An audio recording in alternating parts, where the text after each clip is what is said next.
தமிழகத்தினுடைய இந்த பரபரப்பான அரசியல் சூழல்ல தினம்தோறும் ஒரு அரசியல் ஆளுமையை சந்திச்சுட்டு வரோம். அந்த வகையில் இன்றைய தினம் எம்ஜிஆர் அம்மா தீபா பேரவையினுடைய நிறுவனர் தீபா அவர்களை சந்திக்க இருக்கிறோம். வணக்கம். உங்கள் அமைப்பு தொடங்கி ஒரு குறுகிய காலம்தான் சொல்லலாம். இந்த குறுகிய காலத்தில் பல்வேறு நிகழ்வுகள் நடந்திருக்கு. இந்த குறுகிய கால அரசியல் பயணத்தில் நீங்கள் கற்றுக்கிட்டது என்ன? உங்களை மலைக்க வச்ச விஷயம் என்ன? கற்றுக்கிட்டது நிறைய விஷயங்களை சொல்லலாம். முக்கியமாக அரசியலே நான் இப்போ தான் கற்றுக்கிறேன்னு நிறைய பேர் சொல்கிறாங்க. அது ஓரளவுக்கு யதார்த்தமான உண்மைன்னு எடுத்துக்கலாம். ஏன்னா அனுபவபூர்வமாக அரசியலில் நான் ஈடுபட்டு அரசியலோட அந்த பிளாட்ஃபார்மில் ஈடுபட்டு மக்களோடையும் சரி கட்சி சம்மந்தப்பட்டவங்களோடையும் சரி இதுதான் முதல் தடவை என்னுடைய வாழ்க்கையில். நிச்சயமாக நிறைய அனுபவத்தை இது எனக்கு கொடுத்துருக்கு. ஏறக்குறைய ஒரு 2 மாதம் சொல்லலாம். 2 மாத காலத்தில் ஒரு 20 வருஷத்தில் கற்றுக்கக்கூடிய அளவுக்கு நிகழ்வுகளும் போராட்டங்களும் பல எதிர்ப்புகளும், எதிர்பாராத அளவுக்கு எதிர்ப்புகள். நான் இதை எதிர்பார்க்கல. நான் அரசியலுக்கு வரக்கூடாதுன்ற சதிகள் செய்வாங்க, தடைகள் இருக்கும். ஓரளவுக்கு தான் நான் எதிர்பார்த்தேன். ஒரு பெரிய அதிர்ச்சி தான். இந்த அளவுக்கு எதிர்ப்புகள் வரும்னு நான் நினைக்கல. எதிர்ப்புகள் வந்த அதே நேரத்தில் ஆதரவு எந்த அளவுக்கு இருந்தது மக்களிடமிருந்து இந்த 2 மாதம்? மக்களிடம் நான் அரசியலுக்கு வரணும்னு முடிவு செய்யறதுக்கு முன்னாடி மக்களிடம் நல்ல ஆதரவு. அவங்க விருப்பத்தை தான் நான் முதல்ல அனலைஸ் பண்ணேன். மக்கள் எதை விரும்புகிறாங்க, மக்கள் எதுக்காக நான் அரசியலுக்கு வரணும்னு விரும்புகிறாங்க. அந்த அடிப்படையில் எனக்கு நான் படித்தது, நான் தெரிந்து கொண்டது, என்னுடைய அனுபவங்களின் அடிப்படையில் நான் ஒரு அனாலிசிஸ் மாதிரி அதை எடுத்து அவங்களோட கருத்துக்களை தெரிஞ்சுட்டு தான் அரசியலுக்கு வரணுன்ற முடிவை எடுத்தேன். அதுக்கு முன்னாடி அப்படி ஒரு பிளானே எனக்கு கிடையாது. மக்களிடம் உங்களுக்கு அந்த ஆதரவு இருக்குது அப்படின்ற விஷயத்த எதன் அடிப்படையில் நீங்கள் தெரிஞ்சுக்கிட்டீங்க? உதாரணத்துக்கு சொல்லப்போனால் சோஷியல் மீடியாவில் உங்களுக்கு ஆதரவாக இருக்கக்கூடிய நேரடியாக மக்களும் தொண்டர்களும் என்னிடம் தொடர்பு கொண்டாங்க. எந்த மீடியாவும் இல்லை, சோஷியல் மீடியாவும் இல்லை, எந்த சமூக வலைத்தளமோ தொலைக்காட்சிகளோ எதுவுமே கிடையாது. மக்கள் நேரடியாக இங்கே வந்தாங்க, தொண்டர்கள் நேரடியாக இங்கே வந்தாங்க. நேரடியாக ஒரு குறிப்பிட்ட நபர் சசிகலா போன்றவர்களை பிடிக்கலைன்ற வெறுப்பை நேரடியாக இங்கே தெரிவித்தாங்க. அதில் தொடங்கினவங்க தான் இங்கே அதிகமாக வர ஆரம்பித்தாங்க. அது மட்டும் இல்லாமல் ஒரு பெரிய மாற்றத்தை தமிழக மக்கள் எதிர்பார்க்கணும். புதுசாக ஒரு லீடர் வரணும், புதுசாக ஒரு நியூ ஜெனரேஷன் தலைவர் வரணும், அரசியலுக்கு வரணுன்ற அந்த எதிர்பார்க்கணும். இரண்டும் இணைஞ்சு தான் என்கிட்ட மக்களுடைய ஆதரவு, தொண்டர்களுடைய ஆதரவு எல்லாமே ஆரம்ப காலத்தில். இந்த ஆரம்ப காலம்னா நான் குறிப்பிடுறது இந்த 2 மாத அளவு.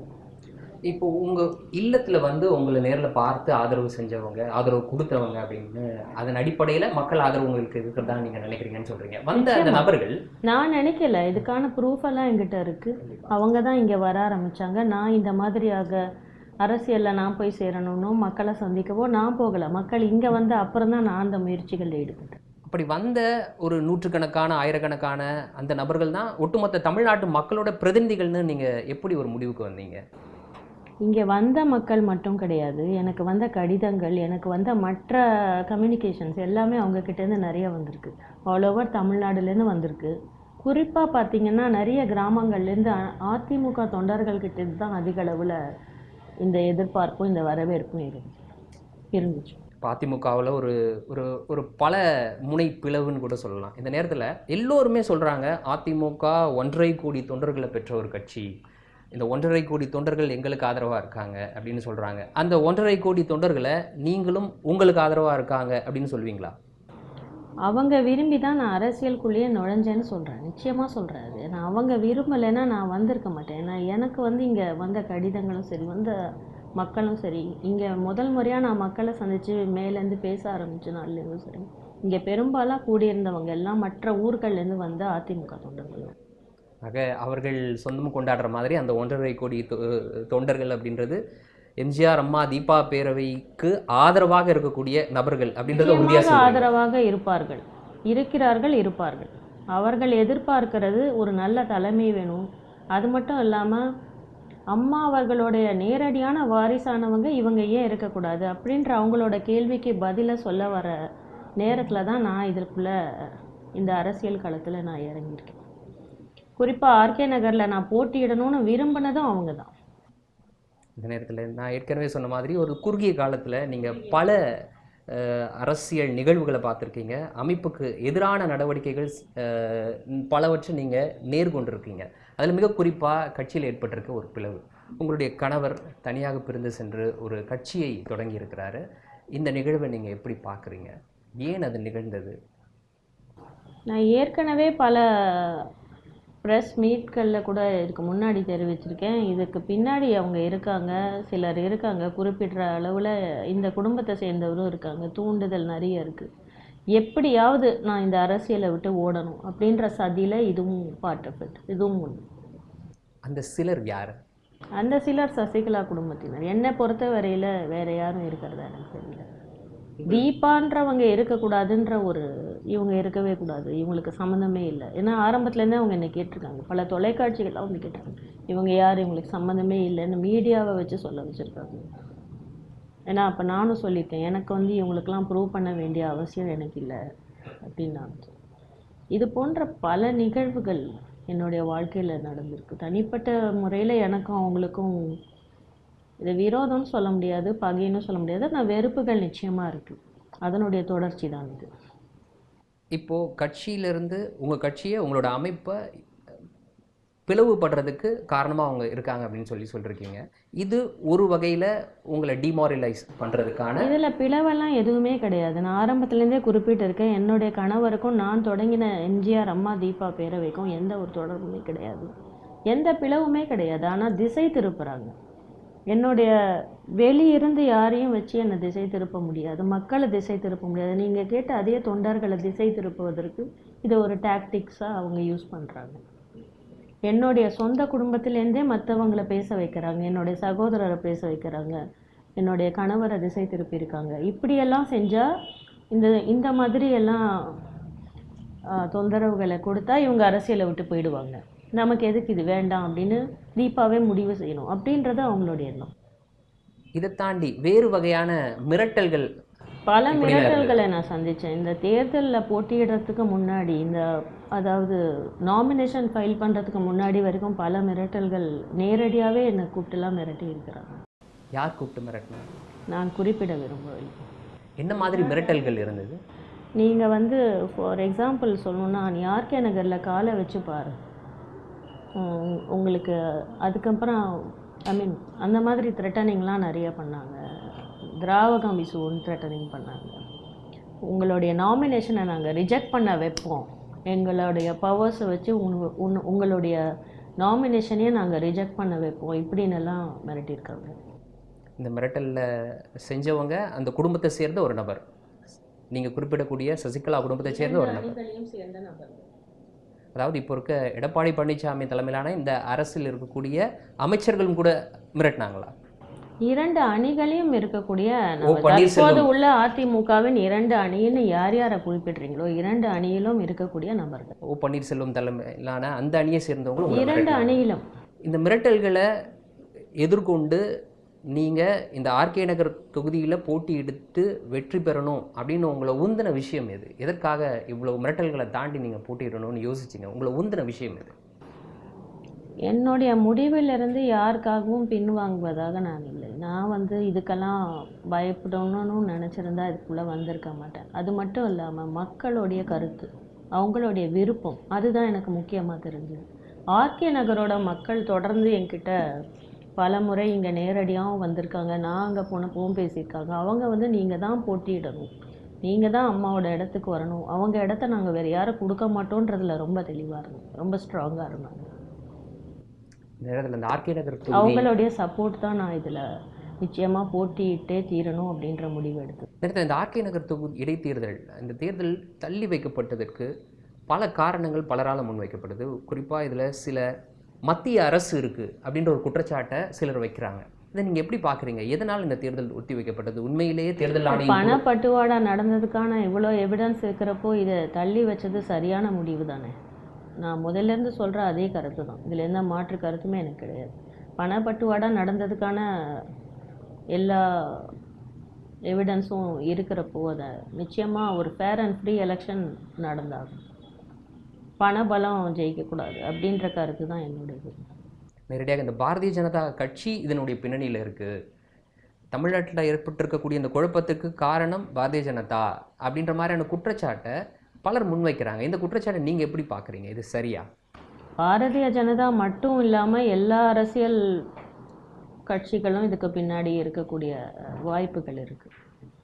திமுக போன்ற கட்சிகளும் இதுக்கு பின்னாடி இருக்கக்கூடிய வாய்ப்புகள் இருக்குது. இந்த நேரத்தில் நீங்கள் அரசியலுக்கு வந்தபோது ஆர்கே நகர் தொகுதியில் போட்டியிடுவதற்கு முயன்ற போது உங்களுக்கு எதிர்ப்புகள் வந்தது, மிரட்டல்கள் வந்ததுன்னு சொன்னீங்க. திமுக தரப்புல இருந்து இது மாதிரியான மிரட்டல்களோ இல்லை எதிர்ப்போ ஏதோ வந்ததா? அதை எதிர்கொண்டிருக்கீங்களா?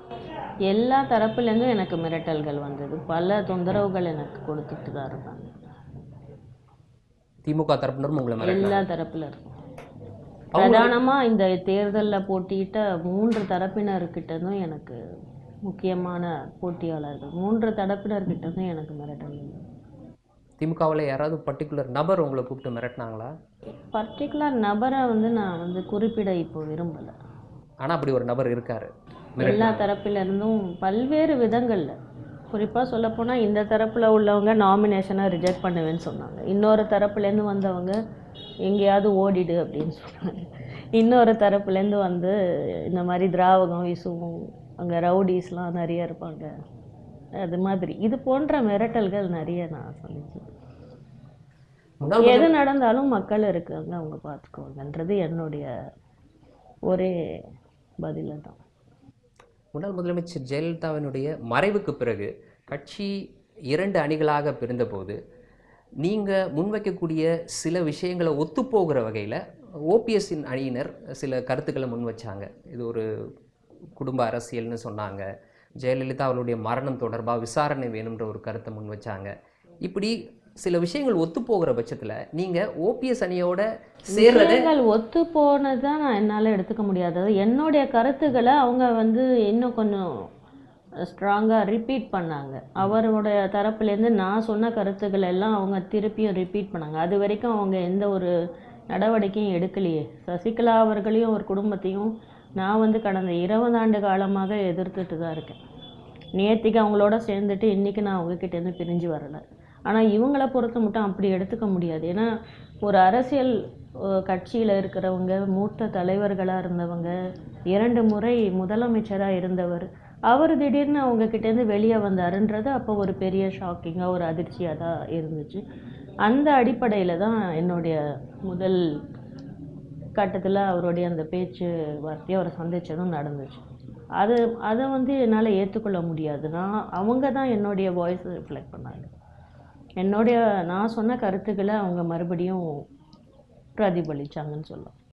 கண்டிப்பாக உங்களுடைய எண்ணத்தை அவங்க பிரதிபலிச்சாங்க. என்னுடைய எண்ணத்தை மட்டும் இல்லை, நான் வந்து பதிவு செஞ்ச கருத்துக்கள் இதெல்லாம் அவ்வளோ நாட்களாக அவங்க வெளியே வந்து இதெல்லாம் சொல்லலையே. அந்த நேரத்தில் உங்களுடைய கருத்தை இன்னொருத்தர் பிரதிபலிக்கிறாங்க. ஆனால் அவங்க எதிர்க்கக்கூடிய ஆள் நீங்கள் எதிர்க்கக்கூடிய ஆளாக இருக்கிறாங்க. அப்படி இருக்கும்போது அவங்களோட இணைஞ்சு செயல்பட எது உங்களுக்கு தடையாக இருந்தது? ஓபிஎஸ் அணியினரோட இணைஞ்சு செயல்பட உங்களுக்கு எது தடையாக? அவங்களுடைய ஸ்டாண்டில் அவங்க ஃபர்மாக இல்லையே. அப்படியா இருந்திருந்தா இப்போ அவங்க திரும்பி சேர வேண்டிய அவசியம் என்ன? இது ஒரு டெம்பரரியான ஒரு ரிஃப்ட் தான். இது ஒரு தற்காலிகமான நாடகம்னு நான் ஏற்கனவே சொல்லியிருக்கேன். அது இன்னும் அந்த இணைவு நடைபெறலை. இன்னும் நிறைய கண்டிஷன்ஸை பன்னீர்செல்வம் தலைமையிலான அந்த அணியினர் முன்வைக்கிறாங்க. குறிப்பாக ஜெயலலிதா அவருடைய மரணம் தொடர்பான விசாரணை நடத்தப்படணும். 2வது, சசிகலா குடும்பத்தினர் முழுமையாக கட்சியிலிருந்து வெளியில் போயிட்டாங்க. குறிப்பாக பொதுச் செயலாளர் சசிகலா அவர்கள் நீக்கப்பட்டார், துணை பொதுச் செயலாளர் டிடிவி தினகரன் நீக்கப்பட்டார் என்பது போன்ற உத்தரவாதங்களை அவங்க எதிர்பார்க்குறாங்க. நீங்கள் சொல்கிற மாதிரி அவங்க இணைவு இன்னும் நடைபெறலையே. அவங்க ஓரளவுக்கு நியாயமாக அவங்களுடைய ஸ்டாண்டில் இருக்கிற மாதிரி தெரியுது. இது எல்லாமே போலியானதான் நான் நினைக்கிறேன். என்னை பொறுத்த வரைக்கும் இது எதுவுமே உண்மையே கிடையாது. இந்த மாதிரி ஒரு பிளவு ஏற்படவும் இல்லை, இவங்க திரும்பி இணைய வேண்டிய அவசியமும் இல்லை. முதலிருந்தே கூட்டாக இருந்து தனித்தனியாக இருந்தது போல் ஒரு நாடகத்தை நிகழ்த்தி இந்த தேர்தலில் போட்டியிடுவதற்காக செஞ்ச ஒரு யுக்தியாக தான் நான் இதை பார்க்குறேன். அப்போது இவர்கள் மீண்டும் இணைவார்கள் தெரிஞ்ச விஷயம்தான். இப்போ வந்து தற்காலிகமாக தினகரன் அவரையோ சசிகலா குடும்பத்தினரோ இருக்க வேணாம்னு சொல்கிறத கூட முழுமையாக ஏற்றுக்கொள்ள முடியாது. இது எவ்வளவு நாளைக்கு? அது இன்னும் முழுமையாக நிறைவடையவும் இல்லை. அந்த கட்சியை பொறுத்த வரைக்கும் சிலர் வந்து அவர் தான் இருக்கணுன்ற கருத்தை இன்னும் முன்வைக்கிறாங்க. அவங்களுக்குள்ளேயே கருத்தில் ஒரு ஒற்றுமையோ ஒரு ஒருமைப்பாடோ இல்லை. இதை ஏற்றுக்கொள்ளவே முடியலை இந்த கருத்தை. அப்போது வெகு சீக்கிரத்தில் அவங்க 2 பேரும் இணைஞ்சிருவாங்கன்னு சொல்கிறீங்க. அவங்க பிரியவே இல்லைன்னு நான் சொல்கிறேன். இது ஒரு நாடகம்னு சொல்கிறேன். இந்த நாடகம் தேர்தலுக்காக நடத்த ஒரு யுக்தியும் ஒரு நாடகமும் தான். தேர்தலில் இந்த 2 அணிகள் பிரிஞ்சிருக்கிறதன் காரணமாக எந்த வகையில் இந்த 2 அணிகளும் லாபம் பெறும்னு நினைக்கிறீங்க? ஏன் இந்த நாடகத்தை அவங்க நடத்தினாங்க?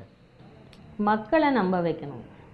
சசிகலா அவங்க குடும்பத்தை இவங்க வெறுக்கிறதா மக்களை நம்ப வைக்கணும். அது உண்மை கிடையாது. அது இப்போது வெளியே வந்ததுனால அவங்களால சரியாக பதில் சொல்ல முடியல. அப்படியா இருந்தால் அவங்க பிரிஞ்சு இணைய வேண்டிய அவசியம் இப்போ இவரை முழுமையாக வெளியேற்றவும் இல்லை. ஒன்று முழுமையாக வெளியேற்றிட்டு அப்புறமா இவங்க இதை சொல்லணும். அப்போ யார் இருக்கணும், யாரை தான் அவங்க அக்செப்ட் பண்ணுவாங்கன்றதும் ஒரு கேள்விக்குறியாக இருக்குது. அப்போது அவங்க 2 பேரும் பிரியவே இல்லை, இணைச்சு தான் இருந்தாங்க. இது ஒரு நாடகம்னு சொல்கிறீங்க, சரிங்களா? இந்த நேரத்தில் டிடிவி தினகரன் இந்த தொகுதியில் ஆர்கே நகர் இடைத்தேர்தல் அந்த தொகுதியில் போட்டியிடுறதுக்கு அவர் எடுத்த முடிவை நீங்கள் எப்படி பார்க்குறீங்க? மிக ஒரு தவறான ஒரு நடவடிக்கையாக பார்க்குறேன். ஆரம்பத்திலே நான் சொல்லியிருந்தேன், இவருடைய கேண்டிடேச்சரை அக்செப்ட் பண்ணதே தப்பு. இவர் மேலே உள்ள குற்றச்சாட்டுகள் ஃபெரா வயலேஷன்ஸும் ஏற்கனவே உள்ள அந்த அந்த கேஸ்லேருந்துலாம் அவர் வெளியே வரவே இல்லை.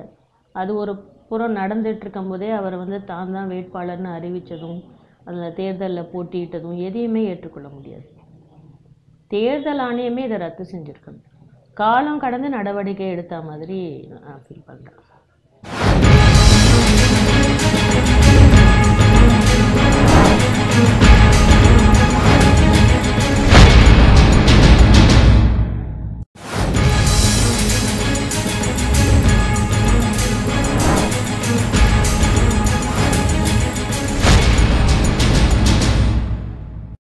இப்போ இன்னொரு தரப்பினர் என்ன சொல்கிறாங்கன்னா, இந்த இரட்டை இலை சின்னத்தை இழந்துடக்கூடாது, அதுக்காக இடைப்பட்ட காலமாக இந்த 2 அணியும் இணைந்து அந்த இரட்டை இலை சின்னத்தை பெறுவதற்கான ஒரு முயற்சி தான் அப்படின்னு சொல்கிறாங்க. இரட்டை இலையை முடக்கினதே இவங்க இருவரும் தானே. இப்போ அதை நாங்கள் தான் மீட்க போகிறோன்னு சொல்கிறதுக்கு இதை முடக்காமலே இருந்திருக்கலாமே. என்ன வித்தியாசம் இருக்குது? ஓபிஎஸ் அவர் வெளியே வந்துட்டு திரும்பி அதுலேயே சேர்றதுக்கு அவர் வராமலே இருந்திருக்கலாமே. இரட்டை இலை எதுக்கு இவங்க முடக்கணும்? இவங்களே திட்டமிட்டு இதை செய்துட்டு இவங்களே திட்டமிட்டு திரும்பி அதை மீட்டு எடுக்கிற மாதிரி ஒரு நாடகத்தை நடத்திக்கிட்டு இருக்கு. தமிழக மக்கள் இதை விரைவில் புரிஞ்சுக்குவாங்க. இரட்டை இலை சின்னம் முடக்கப்பட்டதில் உங்களுக்கு வருத்தம் இருக்கா?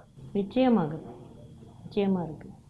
அனைத்து இந்திய அண்ணா திமுகவுடைய உயர் நாடி தான் இரட்டை இலை. அதை முடக்கினது மிகப்பெரிய ஒரு வருந்தத்தக்க செயல். இந்த நேரத்தில் இந்த கேள்வி எழுது, நீங்கள் தான் ஜெயலலிதா அவர்களினுடைய உண்மையான வாரிசு, அவர்களுடைய வழியில் அவருடைய தமிழகத்தை அவர் வழிநடத்தின விதத்தில் நான் வழிநடத்துவேன்னு ஒரு விஷயத்தை முன்வைக்கிறீங்க. இந்த நேரத்தில் இரட்டை இலை மிக முக்கியமான ஒரு சின்னம்ன்றீங்க. இந்த இரட்டை இலை சின்னத்தை நீங்கள் உங்களுடையதாக மாற்றிக்கிறதுக்கு ஏன் முயற்சி மேற்கொள்ளலை? முயற்சிகள் மேற்கொள்ளவில்லைன்னா இப்போ முதல்ல தேர்தலை சந்திக்கணும். ஆர்கே நகர் இடைத்தேர்தலை சந்தித்த பிறகு இது போன்ற நடவடிக்கைகள் அடுத்த கட்டத்துக்கு போகலான்ற எண்ணம் எனக்கு இருந்துச்சு. ஆர்கே நகர் தேர்தல் ரத்தானதுனால பல செயல்கள் இப்போது தடுக்கப்பட்டிருக்கு. அடுத்த கட்டத்துக்கு போகக்கூடிய செயல்கள். அது மட்டும் இல்லாமல் அனைத்து இந்திய அண்ணா திமுகவோட தொண்டர்களை இணைச்சு அவங்கள நேரடியாக சந்தித்த பிறகு எந்த முடிவையும் எடுக்கணுன்றது என்னுடைய எண்ணம். ஏன்னா நான் ஏற்கனவே முடிவு செஞ்சது போல் ஒரு சுற்றுப்பயணத்தை என்னால் மேற்கொள்ள அதுக்கு பல தடைகள் ஏற்பட்டு கொண்டே இருந்தது, மேற்கொள்ள முடியலை. அது குறிப்பிட்ட நேரத்தில் அது நடக்காததுனால அடுத்த கட்டத்துக்குள்ளே போக முடியும். அது என்ன தடைகள்ன்ற கேள்வியை முன்வைக்கிறதுக்கு முன்னாடி இந்த இரட்டை இலை சின்னத்தை பற்றி கேட்குறேன். நீங்கள் ஆர்கே நகர் தொகுதி இடைத்தேர்தல் முடிஞ்சதுக்கு பிறகு அடுத்த கட்ட நடவடிக்கை அப்படின்னு ஒரு விஷயத்த சொன்னீங்க. அந்த அடுத்த கட்ட நடவடிக்கைன்றது இரட்டை இலை சின்னத்தை கைப்பற்றுறது, கட்சியை கைப்பற்றுறது, அந்த மாதிரியான ஒரு நடவடிக்கையா? அந்த போன்ற எண்ணங்கள் இந்த சமயத்தில் எனக்கு இல்லை. ஏன்னா இவர்களுக்குள் முதலில் ஒரு தீர்வு வர வேண்டும். இவங்க இப்போ 3ஆக பிரிஞ்சிருக்காங்க, 4ஆக பிரிஞ்சிருக்கு. இதுக்கு ஒரு தீர்வு முதலில் ஏற்பட வேண்டும், ஸ்டேபிளைஸ் ஆகணும். அதன் பிறகு என்னுடைய முடிவு, அதன் அடிப்படையில் என்னுடைய முடிவுகள் இருக்கும். எதிர்காலத்தில் தீபா அவர்கள் அதிமுகவில் இணைகிறதுக்கான வாய்ப்பு இருக்கா? அது தொண்டர்களுடைய விருப்பத்தை பொறுத்து இருக்கும்.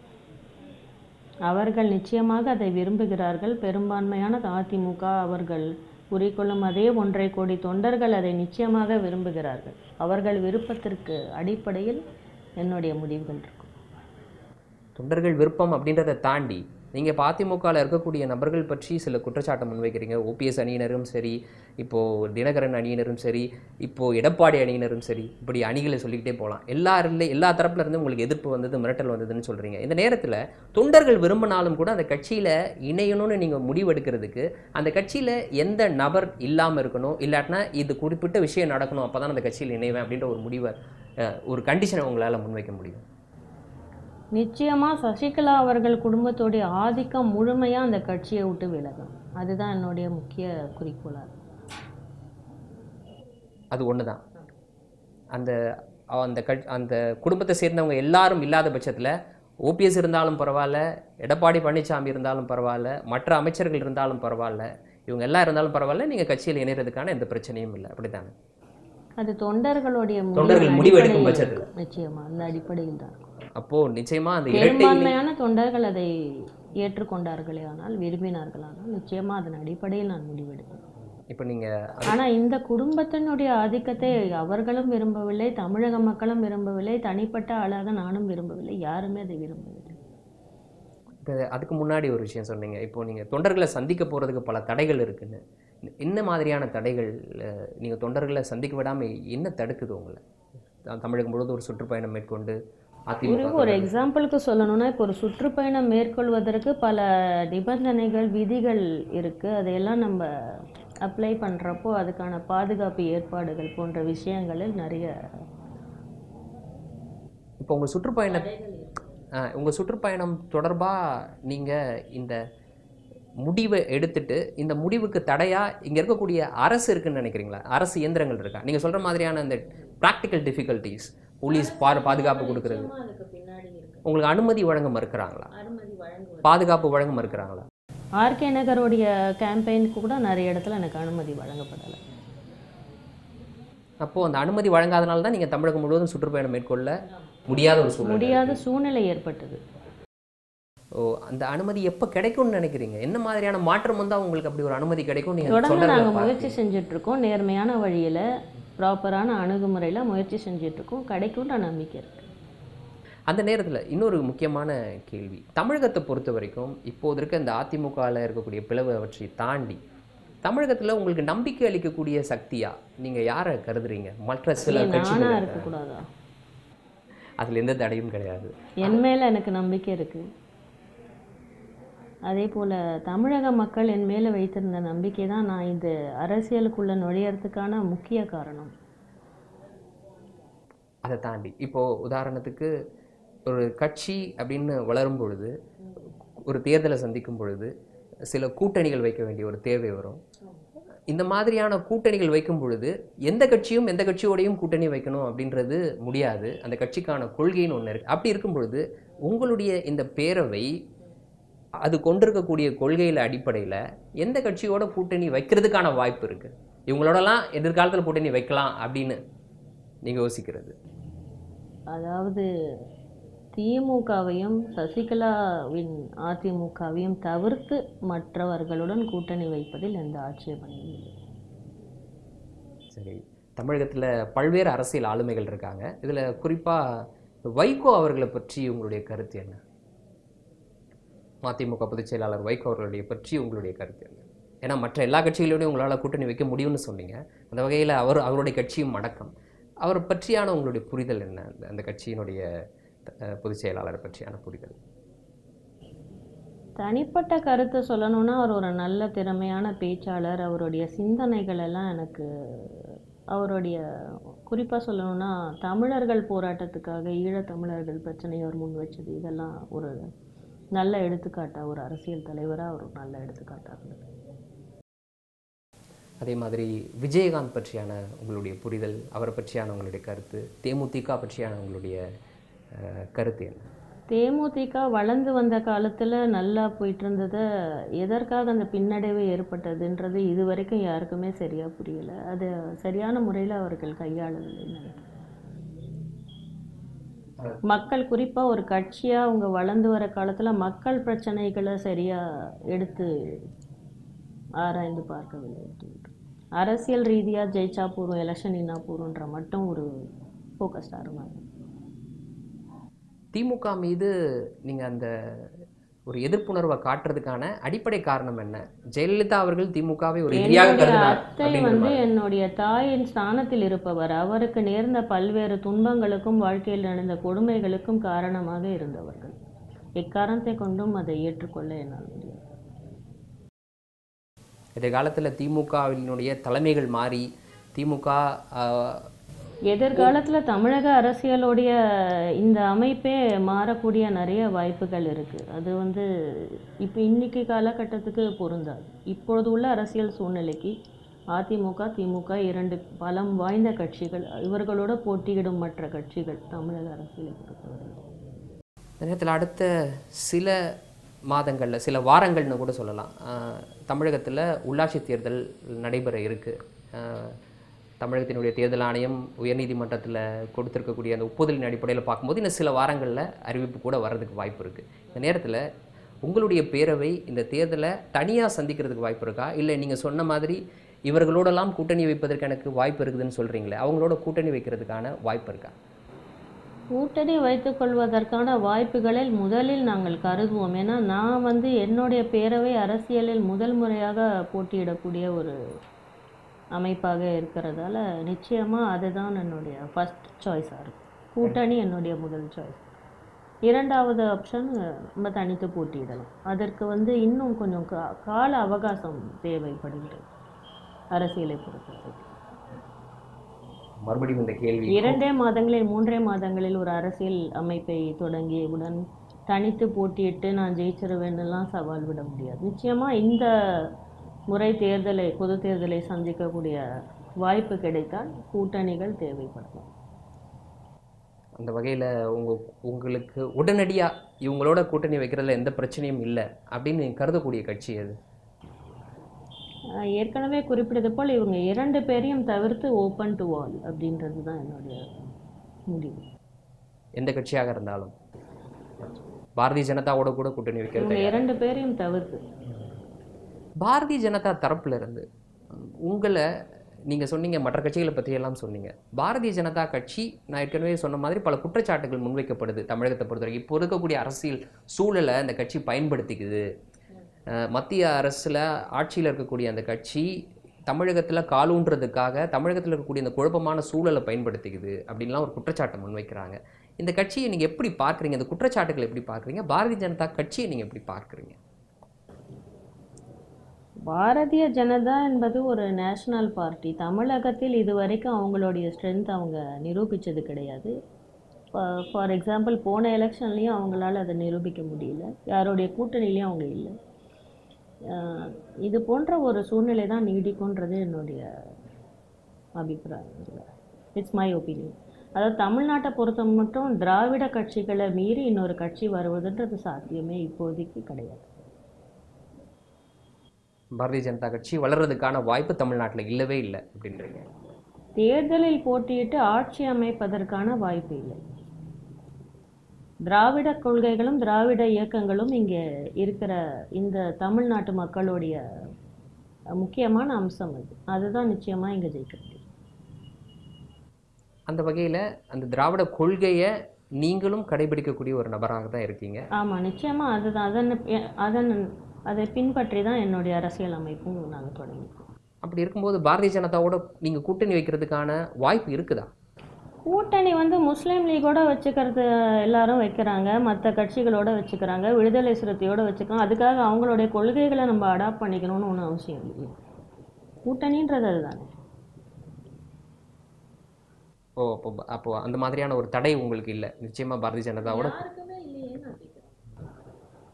எந்த கட்சியோட கூட்டணி வச்சாலும் அந்த கொள்கைகளை நம்ம கடைப்பிடிக்க போகிறதில்ல. நம்மளுடைய கண்டிஷன்ஸ் என்ன, நம்மளுடைய எலெக்ஷன் ஸ்ட்ராட்டஜி என்ன, அதுதான் நம்ம முன்வைக்க போகிறோம். ஒருவேளை நீங்கள் சொன்ன மாதிரி கூட்டணி இல்லாமல் தேர்தல் எதிர்கொள்கிறது இப்போதைக்கு முடியாத ஒரு காரியம்னு சொல்லியிருக்கீங்க. அப்படி ஒரு கூட்டணி நீங்கள் அமைக்கணும்னு யோசிக்கும் பொழுது அந்த கூட்டணியோட தலைவர் பொறுப்பை நீங்கள் தான் ஏற்றுப்பீங்களா? இல்லை கூட்டணிக்கு வரக்கூடிய மற்ற கட்சிகள் நான் தலைமை ஏற்கிறேன் அப்படின்னு சொல்லும்போது அதை நீங்கள் ஏற்றுப்பீங்களா? மற்ற கட்சியோட தலைமையை ஏற்று என்னால் போட்டியிட முடியாது. நான் நம்மளுடைய முதல் தேர்தலை சந்திக்கும் இந்த பட்சத்தில் நம்மளுடைய ஸ்ட்ரென்த் அண்ட் இதை ப்ரூவ் பண்ண வேண்டிய இடத்துல நான் இருக்கேன். அது ஏற்றுக்கொள்ள முடியாது. அப்போ அந்த கூட்டணிக்கு நீங்கள் தான், உங்களுடைய கட்சி தான் தலைமை பொறுப்பு ஏற்கும், நீங்கள் தான் தலைவராக இருப்பீங்க. அப்படி ஏற்கக்கூடிய நபர்களை தான் உங்களோட கூட்டணியில் சேர்த்துப்பீங்க. இது அரசியல் சம்மந்தமான பல்வேறு கேள்விகளை கேட்ட அந்த நேரத்தில் உங்களுடைய இந்த அரசியல் பிரவேசம் உங்களுடைய பர்சனல் வாழ்க்கையில் எதை பாதிச்சிருக்குன்னு நினைக்கிறீங்க? பர்சனல் வாழ்க்கையவே பாதிச்சிருக்குன்னு நினைக்கிறேன். என்னோடய ப்ரைவசி, என்னோடய ஃப்ரீடம், நான் வந்து கொஞ்சம் இயற்கையாக இருக்கக்கூடிய சுபாவங்கள் எல்லாத்தையுமே கொஞ்சம் மாற்றிக்கொள்ள வேண்டிய நிர்பந்தத்துக்கு ஆளாயிருக்குன்னு சொல்லி. இதை நான் இழந்துட்டேன் நீங்கள் வந்ததுனால, அரசியலுக்கு வந்ததுனால அப்படின்னு நீங்கள் உடனடியாக உங்கள் மைண்டில் தோன்றக்கூடிய விஷயம்? Lose my privacy. வேறு எதுவும் பெருசாக சொல்கிற மாதிரி வேறு எதையும் பெருசாக இழந்ததால் நிச்சயமாக இழந்தேன்னு சொல்கிறத விட நான் இது வந்து எனக்கு போக போக இது ஒரு பாடமாக, ஒவ்வொரு படியாக ஒரு it's a lesson at every stage. இந்த நேரத்தில் இன்னொரு மிக இட்ஸ் அன் எக்ஸ்பீரியன்ஸ், ஒரு அனுபவம்னு சொல்லலாம். இழப்புன்னு சொல்கிறத விட இதெல்லாம் ஒரு அனுபவம், ஒரு பாடங்கள்னு சொல்லலாம். இப்போது தமிழகத்தை வழிநடத்தக்கூடிய கருத்தியல்களுக்கான ஆசான்கள், தமிழகத்தினுடைய தலைவர்கள் பலர் இருந்திருக்கிறாங்க. இதில் உங்களை இன்ஸ்பயர் பண்ண தலைவர் அப்படின்னு யாரை நீங்கள் சொல்லுவீங்க? உங்களுடைய முன்னாள் முதலமைச்சர் ஜெயலலிதா அவர்களை தாண்டி நான் கேட்குறது. நிச்சயமாக அவங்க தான் உங்களுடைய எம்ஜிஆர் அவர்கள் தான் என்னுடைய இன்ஸ்பிரேஷன். புரட்சி தலைவர் எம்ஜிஆர் அவருடைய அரசியல் தான் முதல்ல நான் ரசிக்க ஆரம்பித்ததும். அவருடைய தீவிரமான ரசிகைனா அது மட்டும் சினிமாவில் மட்டும் இல்லாமல் அரசியல்லையும் அவருடைய ஸ்கீம்ஸ், வெல்ஃபேர் ஸ்கீம்ஸ், அவர் ஏழைகளுக்கு செய்தது, இதெல்லாம் வந்து ரொம்ப ரொம்ப அட்மையர் இருக்கும். நான் வந்து அட்மையர் பண்ணுற ஒரு விஷயமா என்னோடய லைஃப்பில் அதை பின்பற்றணுங்கிற ஆசையும் எனக்கு இருக்குது.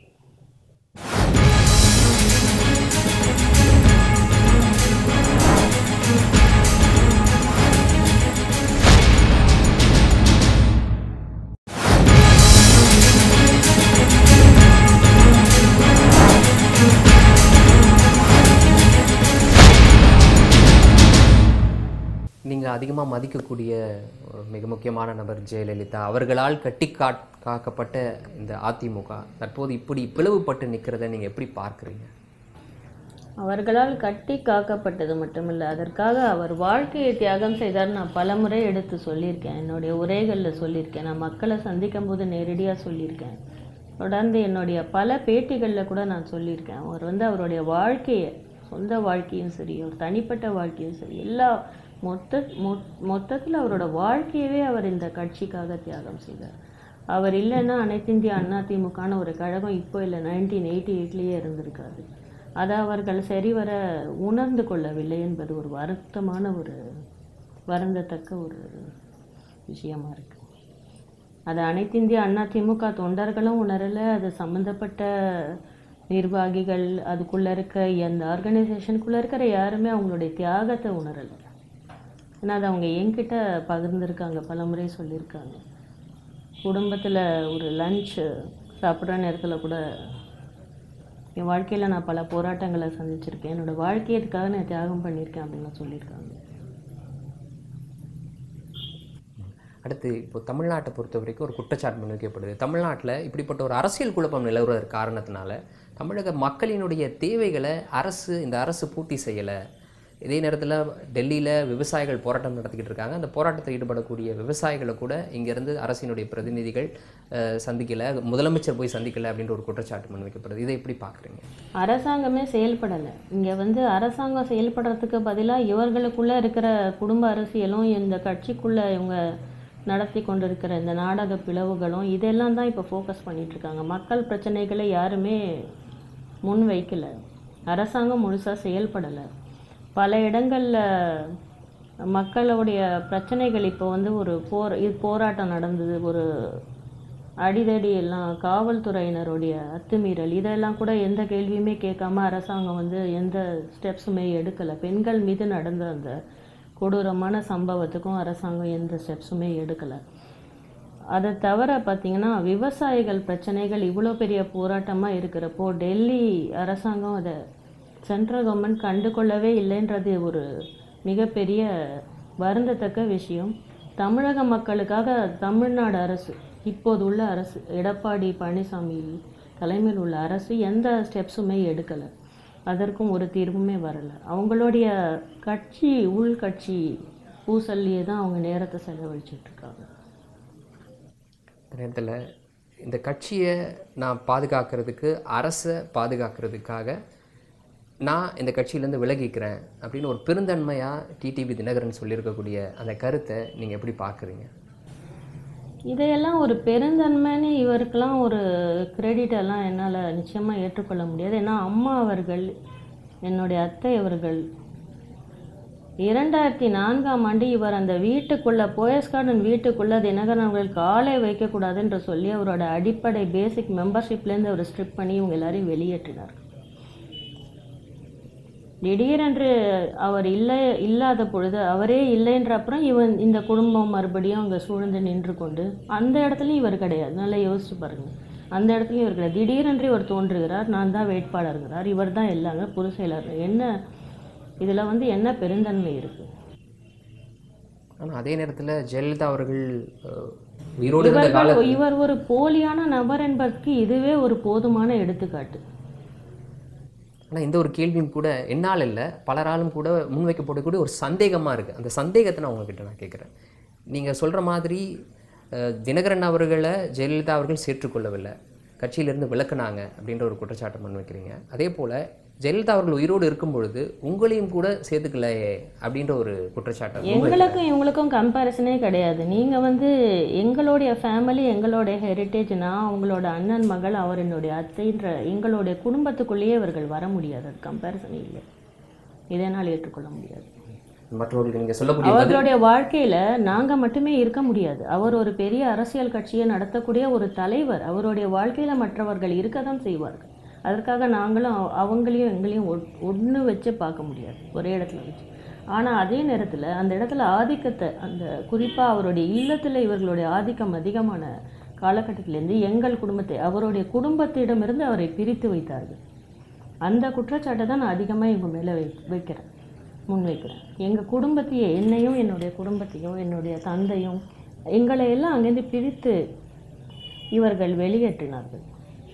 இதையெல்லாம் ஒரு காலகட்டத்தில் அவங்க புரிஞ்சுக்கிட்டாங்க. புரிஞ்சுக்கிட்டதும் இவங்க மேலே இருந்த நம்பிக்கையும், இவங்க மேலே இருந்த இவங்க செய்யக்கூடிய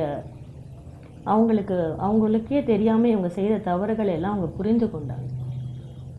ஆனால் இறுதி வரைக்கும் சசிகலா அவர்களை விட்டு கொடுக்கவே இல்லையே ஜெயலலிதா அவர்கள். அவங்க தானே வெளியேற்றினாங்க. புரிஞ்சு கொண்ட நேரத்தில் அவங்க வெளியேற்றினாங்க. அவங்க கடமையை அவங்க செஞ்சுட்டு தான் இருக்காங்க. உங்களுடைய அலுவலகத்தில் பணியாற்றக்கூடியவர்கள் மேலே தவறு இருந்தால் அவங்க திரும்ப வந்தால் நீங்கள் ஏற்றுக்கொள்வீர்கள். அது போன்ற ஒரு சூழ்நிலை தான் இது. இவர்களாகவே இவர்களை குடும்பம் என்று சொல்லிக் கொள்வதையெல்லாம் யாருமே ஏற்றுக்கொள்ளவில்லை. அவரும் ஒருபொழுதும் அப்படி சொல்லவும் இல்லை. அடுத்ததாக மிக முக்கியமான ஒரு விஷயம், ஜெயலலிதாவினுடைய சொத்துக்கள். இதுக்கு யார் வாரிசு? ஜெயலலிதா ஒரு உயில் எழுதி வச்சுருக்காங்களா? யார் பேரில் அந்த உயிரை எழுதி வச்சுருக்கிறாங்க? இது மாதிரியான பல கேள்விகள் இருக்குது. இதை பற்றியான ஒரு ஆராய்தலில் நீங்கள் ஏதாவது ஈடுபட்டிருக்கீங்களா? இது வரைக்கும் அது பற்றியான ஏதாவது தகவல் உங்களுக்கு கிடைக்கப்பட்டிருக்கா? அந்த வீடு யார் பேரில் இருக்குது? அவங்களுடைய நிலம் யார் பேரில் இருக்குது? ஹைதராபாத்தில் இருக்கக்கூடிய அந்த திராட்சை தோட்டம் யார் பேரில் இருக்குது? இது மாதிரியான பல விஷயங்கள் உங்களுக்கு ஏதாவது தெரியுமா? என்ன நடந்துட்டு இருக்கு? அவருடைய தனிப்பட்ட சொத்துக்கள் எல்லாம் அவர் பேர்லே தான் இருந்திருக்கணும். ஏன்னா அவங்க தாயார் பேர்லேருந்து அவங்களுக்கு டிரான்ஸ்ஃபர் ஆனதுனால நிச்சயமாக அது அவர் பேர்லேயே தான் இருந்திருக்கும். வேறு யார் பேர்லேயும் இருக்கிறதுக்கான சந்தர்ப்பமே இல்லை. உயில் எழுதி வச்சாங்களா இல்லையான்ற கேள்வி இது வரைக்கும் இருந்துட்டு தான் இருக்குது. என்னை பொறுத்தவரையில் அவங்க உயில் எழுதி வைக்கலைன்றது என்னுடைய கருத்து. அப்படி உயில் எழுதி வைக்காத பட்சத்தில் ரத்த சொந்தமாக நீங்கள் இருக்கிறீங்க, அதை உங்களோடது அப்படின்றது உரிமை கோர்றதுல எது உங்களுக்கு தடையாக இருக்குது? அவங்க என்ன விரும்பினாங்கன்றதை நான் தெரிஞ்சுக்க விரும்புகிறேன். அதுக்கான ஆராய்ச்சியில் நான் ஈடுபட்டிருக்கேன். அவங்க என்ன விரும்புகிறாங்க, அதை தான் நான் கேட்குறேன். அவங்களுக்கு என்ன மாதிரி அது செய்யணுன்ற ஆசை, அவங்க என்ன செய்யணும்னு எதிர்பார்த்தாங்க, அந்த இல்லத்தை என்ன செய்யணும்னு அவங்க விரும்பினாங்கன்றதை நான் தெரிஞ்சுக்கணும். இதை எப்படி தெரிஞ்சுப்பீங்கன்னு நினைக்கிறீங்க? அதற்கான முயற்சிகளை நான் மேற்கொண்டு வருகிறேன். ஜெயலலிதா அவர்களோடு கூடவே இருந்த சசிகலா அவர்களை தாண்டி இந்த விஷயங்கள் வேறு யாருக்கு தெரிஞ்சிருக்கும்னு நீங்கள் நினைக்கிறீங்க? அவங்களுடைய விருப்பம் தொடர்பான இந்த விஷயங்கள் சசிகலாவை தாண்டி யாருமே இல்லைன்ற நீங்கள் முடிவுக்கு வர முடியாது இல்லையா? ஜெயலலிதா அவர்களோட சசிகலா அவர்கள் மட்டுமே தான் இருந்தாங்க அப்படின்னு சொல்ல முடியாது. அவர் வாழ்க்கையில் நான் சொன்னது போல் பலர் இருந்திருக்கிறாங்க. அவர் ஒரு தனிப்பட்ட நபர் கிடையாது, அவர் ஒரு தலைவர். அவர் ஒரு அகில இந்திய அளவில் ஒரு மிகப்பெரிய சக்தி வாய்ந்த ஒரு தலைவராக இருந்தார். பல முறை தமிழக முதல்வராக இருந்திருக்கிறார். அவருக்கென்று ஒரு சர்க்கிள் நிச்சயமாக இருந்திருக்கும் இவரை தாண்டி. அந்த சர்க்கிள் யாருன்னு சொல்றீங்க? நீங்க கட்சியினுடைய முக்கிய நிர்வாகிகள்னு பல சொல்றீங்களா? தரப்பினர், எல்லா தரப்பிலும் இருந்திருக்கிறாங்க. கட்சியினுடைய முக்கிய நிர்வாகிகளும் இருந்திருக்கிறாங்க. அவர்களுக்கு தனிப்பட்ட நண்பர்கள் இருந்திருக்கிறாங்கன்னு நம்புறீங்க? நிச்சயமா இருந்தாங்க, இருக்கிறாங்க, இப்போ கூட இருக்காங்க. அவங்களுக்கு இந்த மாதிரியான விஷயங்கள் தெரிய வாய்ப்பு இருக்குன்னு நினைக்கிறேன். தெரியும், தெரிய வாய்ப்புகள் நிறைய இருக்கு. இவரை தாண்டி ஒரு உலகமே இல்லை என்று அவர்கள் சொல்வதை நீங்கள் எல்லாம் அக்செப்ட் பண்ணுற மாதிரி இருக்கு ஊடகங்கள் எல்லாம். அப்படி எப்படி நீங்கள் எடுத்துக்க முடியும்? இப்போ ஜெயலலிதா அவர்களுக்கு ஒரு தனிப்பட்ட அவரை முறையில் தாண்டி ஒரு குடும்பம் நாங்கள் இருக்கோம். அவரை தாண்டி அவருக்கென்று ஒரு இவ்வளவு பெரிய அமைப்புக்கு அவர் ஒரு தலைவர். அப்போ அவங்களுக்கு அப்படிப்பட்ட ஒரு is a very capable and efficient person.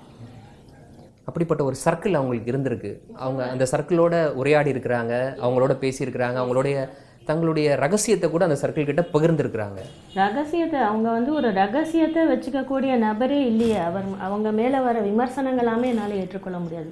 Is a very open and honest person. அவங்க எதையுமே சொல்ல தயங்கவோ பயப்படவோ மாட்டாங்க. அவங்களுக்கு ரகசியமே கிடையாது. அவங்களோட வாழ்க்கை ஒரு திறந்த புத்தகம். அவங்க எதையுமே மறைச்சதோ ரகசியமோ பயந்தோ வாழ்ந்ததோ கிடையாது. இந்த குவாலிட்டிஸை தான் அவங்க கிட்டேருந்து ஒரு எக்ஸாம்பிளாக ஒரு எடுத்துக்காட்டாக எல்லாருமே எடுத்துக்கணும்னு நான் நினைக்கிறேன்.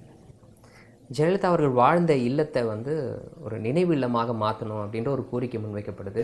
அவர் என்ன அவருடைய விருப்பத்தையே தெரிஞ்சுக்காம நடராஜன் அவர்கள் திடீரென்று திருநாவுக்கரசர் காங்கிரஸில் அவர் திடீர்னு கட்சி எப்போ இதில் இருப்பான்னு தெரியல காங்கிரஸில் இருக்கார். அதுலேருந்து அவரும் இவரும் சேர்ந்து இணைஞ்சு இப்படி ஒரு ஸ்டேட்மெண்ட்டை வெளியே கொடுத்துருக்காங்க. அவருடைய விருப்பத்தை தெரிஞ்சுக்காம இவங்க எப்படி அந்த ஸ்டேட்மெண்ட்டை கொடுக்கலாம்? அவர் என்ன விரும்பினார்? அவருடைய இல்லம், அவர் வாழ்ந்த இல்லம், அதை என்ன செய்யணும்னு அவர் விரும்பினாரோ நிச்சயமாக அதை தான் செய்யணும். நிச்சயமாக ஒரு மக்களுக்கு தான் அது போய் சேரணும்னு அவங்க நினச்சா அதை யாராலையும் தடுக்க முடியும். அதை என்னவா மாற்றணுங்கிற முடிவை மிஸ்டர் நடராஜன் எடுக்கக்கூடாது. நடராஜனை பற்றி குறிப்பிட்டதுனால இந்த கேள்வி முன்வைக்கிறேன். சில காலங்களில் கட்சி அவங்க யாருமே எடுக்கக்கூடாதுன்றது என்னுடைய தாழ்மையான கருத்து. அவங்க என்ன முடிவு எடுத்திருப்பாங்க? அவங்க இருந்தால் அதை எப்படி செய்யணும்னு விரும்பியிருப்பாங்க. நிச்சயமாக அதை யோசித்து அதன் அடிப்படையில் தான் அவங்க இல்லத்தை என்ன செய்யணுன்ற முடிவெல்லாம் எடுக்கணும். நடராஜன் பற்றி குறிப்பிட்டதுனால இந்த கேள்வி முன்வைக்கிறேன். நடராஜன் அவர்கள் தான் திரைமரபில் கட்சியை இயக்குனார், இப்பயும் அந்த மாதிரியான வேலைகளை செஞ்சுக்கிட்டு இருக்கிறார் அப்படின்ற மாதிரியான ஒரு கருத்துக்கள் நிலவுது. இதை நீங்கள் எப்படி பார்க்குறீங்க? அது உண்மைதானா? அந்த குடும்பத்தை சேர்ந்த பலருடைய ஆதிக்கமும் அதில் இன்னும் இருந்துட்டு தான் இருக்குது. இவரையும் குறிப்பாக சொல்லணுன்னா நடராஜன் அவர், தினகரன், சசிகலா, இவங்க எல்லாருடைய கண்ட்ரோலும் அதில் நிச்சயமாக இருக்குது.